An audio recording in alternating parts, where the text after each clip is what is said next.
Washington state is home to 13,000 people that have declared Croatian ancestry. Most will be in front of their TVs on Sunday morning as the Croatian national team plays France in the World Cup final. With one earbud in place, Zoran Lukic listened intently to the World Cup semi-final game between Croatia and England while inspecting planes at Boeing's Everett plant on Wednesday. Due to a lag in streaming, Lukic received a barrage of texts from friends celebrating Mario Mandzukic's winning goal before word came over his cell phone. The stunning win secured the country of 4.2 million a place in the World Cup final against France on Sunday. Lukic, who emigrated from Croatia 20 years ago, said he sent a cheer reverberating through the massive 747 Assembly Hall. "If I combine all of my important days, my wedding day, the birth of my first kid, the Seahawks winning the Super Bowl, all that excitement, it's more than that," he said. Less than 3 decades ago, Croatians fought a bloody war for independence. Now, the Croatian national team, known as the Checkered Ones, is hoping to bring history home. The 23 players have the support of Croatians around the world, including many in Washington who plan to gather in bars, Sarajevo Lounge in Seattle's Belltown neighborhood being the central hub, and homes early Sunday morning. Census data shows that 13,000 people in Washington state have declared Croatian ancestry, with 1,300 of those living in Seattle, according to Sinisa Grgic, the Consul General of Croatia in Los Angeles. GRGIC's own independent research based on family names estimates 25,000 Croatians live in Washington. In the 19th and 20th centuries, Croatians from the Dalmatian coast settled in fishing communities in Bellingham, Anacortes, Everett, Seattle, Bainbridge Island, Fashion Island, Tacoma, Gig Harbor, and Grays Harbor. Croatians from the country's interior tended to move to central and eastern Washington and worked in the coal mines. "We're mainly fishing people," said Catherine Mirovic, a second-generation Dalmatian immigrant who organizes Seattle's annual Croatia Fest. "When they got to Seattle, it looked like home to them, a main city with lots of islands."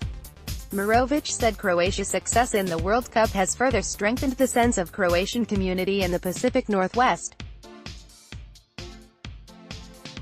"People who have not been very active in the community, they've been coming out and proud of their heritage." Mirovic sees Sunday's match as part of the relatively young nation's upward trajectory.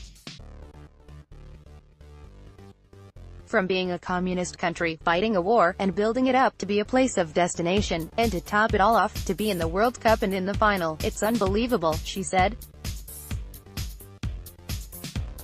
This story of progress is embodied by Nik Bezmalanovic, who left Croatia for the U.S. in the early 1900s when he was 15. Bezmalanovic outgrew work as a deckhand and built a life in Gig Harbor as a successful fisherman, owner of a regional airline and a friend of President Harry Truman through his involvement with the Democratic Party. Ria Bez, his granddaughter, said he Americanized his last name in part because Croatians were associated with communism. But now, people are realizing that they can be proud to be Croatian, yet few know where the Balkan nation is, Bez said.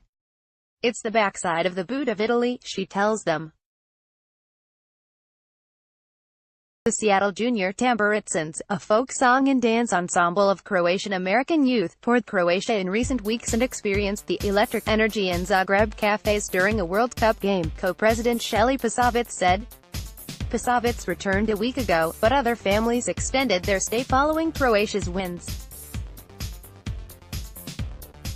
The dovetailing of their tour in the World Cup made the performers all the more proud to be Croatian, according to Pasovitz. "A lot of the kids, maybe half, had never been over there," she said. In anticipation of a Sunday party at her Sammamish home, Pasovitz said she is heading to Balkan Market to stock up on Napolitank, a beloved wafer treat. Andrea Kunza, a dual citizen of Croatia and the U.S., moved to Seattle to work for Amazon 2 years ago and said the tech industry has drawn young Croatians to the city.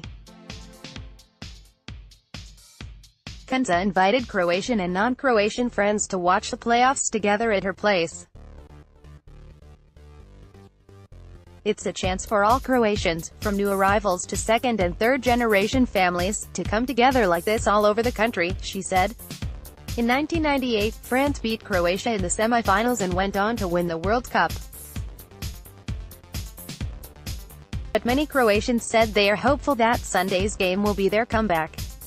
Anthony Tarabokia, who immigrated from Croatia at age 5, is one such optimist.